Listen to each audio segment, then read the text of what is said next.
And I think we could even accuse them of being disabled or mentally ill, because often many of these rules of conduct, these unwritten social rules that normals use with one another, when they interact with someone who is disabled, suddenly those rules don't apply anymore. And so when they're interacting with us, they're almost acting like the one who's disabled in that sense.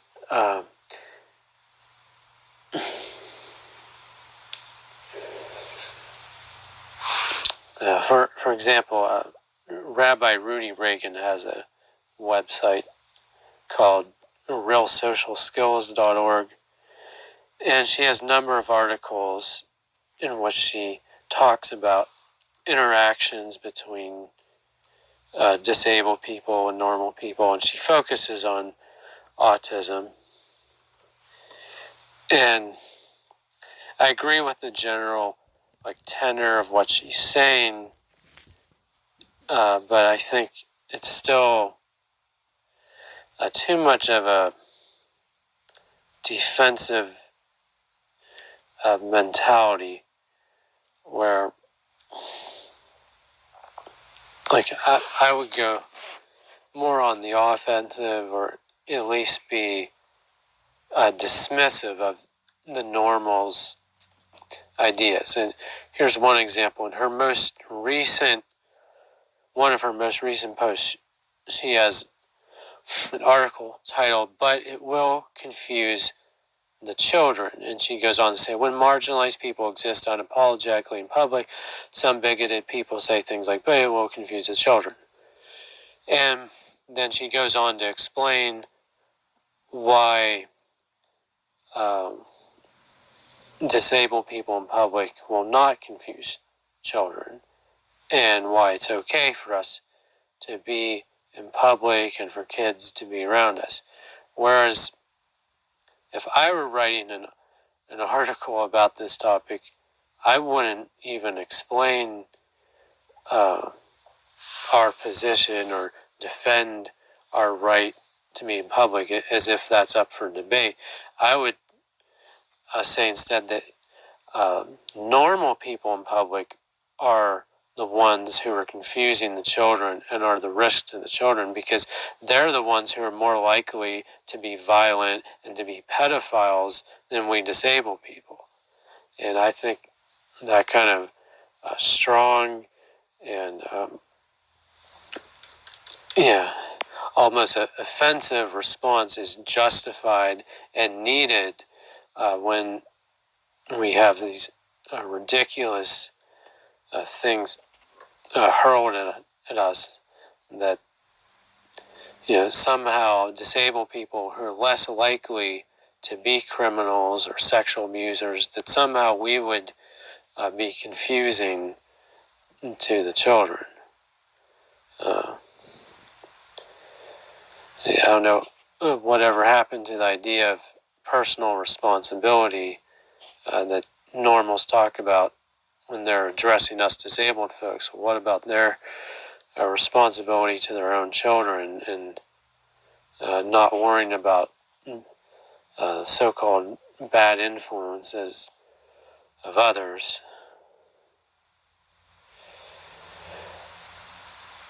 So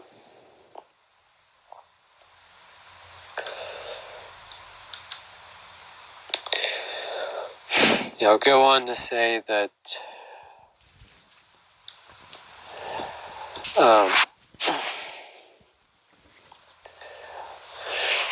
experience violence, threats of violence, even death threats and crimes committed against me as a disabled person. And I think that the attitudes that are expressed against disabled folks, of violence and abuse are symbolized by the fact that the majority of the population does not know much sign language.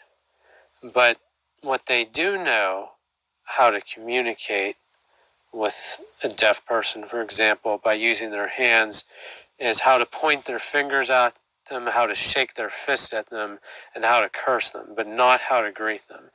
And I think that says a lot about our society.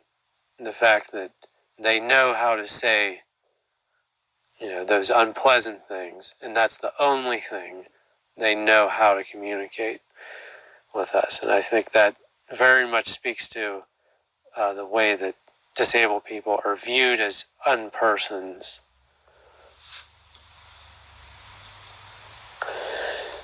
And so I think possible solution to this is to always be ready to audio or video record anyone who harasses us, to be ready to contact the police, an attorney, what have you, to deal with that. And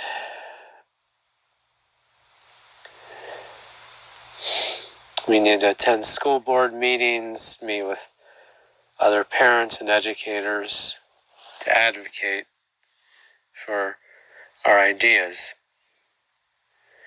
And now the most important part of this meeting, of this talk that I'm giving, leading up to the Dave Morning Vigil on March 1st this year, and the ADA 30th, is I'm going to talk about the issue of filicide and the cases of Tracy Latimer and George Hodgson in particular. As we know, Tracy Latimer was gassed to death by her father, and he was given a light sentence by the Canadian government. And then the media had the gall to bring him on to their show and let him spew forth his ideas about euthanasia and how he thinks that it should be illegal for parents to euthanize their children. And the media brought on a guest speaker, a woman who works with some disability organization and who has disabled children of her own. And she said live on TV that she would like to kill her own two disabled children. And the media did not present any opposing viewpoints to this. There's the case of George Hodgson, who was killed in a murder-suicide by his mother. And not long after that homicide, the newspaper came out with an article titled The Elizabeth Hodgson Tragedy, which focused solely on George's mother and sympathized with her as his killer. And this article did not even mention George by name. The victim, was forgotten about, and the killer was memorialized instead of holding a vigil for George, which they should have done. So now we at ASA and others, we have to hold these vigils because we haven't forgotten about our disabled brothers and sisters. And there's the case of a woman who lived in Montreal, Canada, and she killed one of her children, and the local autism society raised money for her defense, testified on her behalf in court, and then after she was given only 1 year in a halfway house, not even going to jail, she was released. The Autism Society gave her a job as a spokesperson and a fundraiser. Forgot to mention the case of George Hodgson two presidents of local autism societies in California signed a document affirming how they sympathized with Elizabeth for killing her son, and they blamed the murder on a lack of services, which is just blatantly false, because there wasn't a lack of services. She lived in an upper middle class community, and she had refused services for her son, taking him out of the school that he was going to. And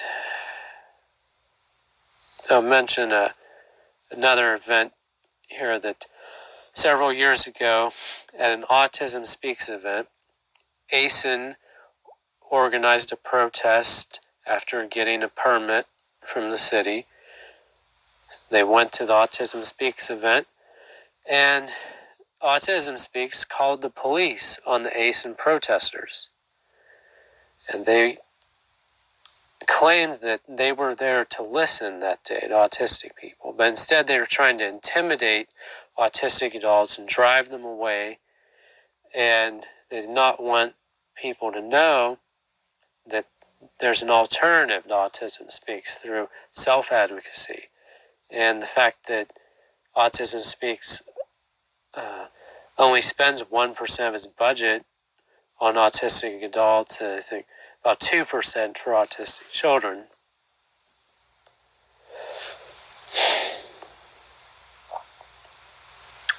So,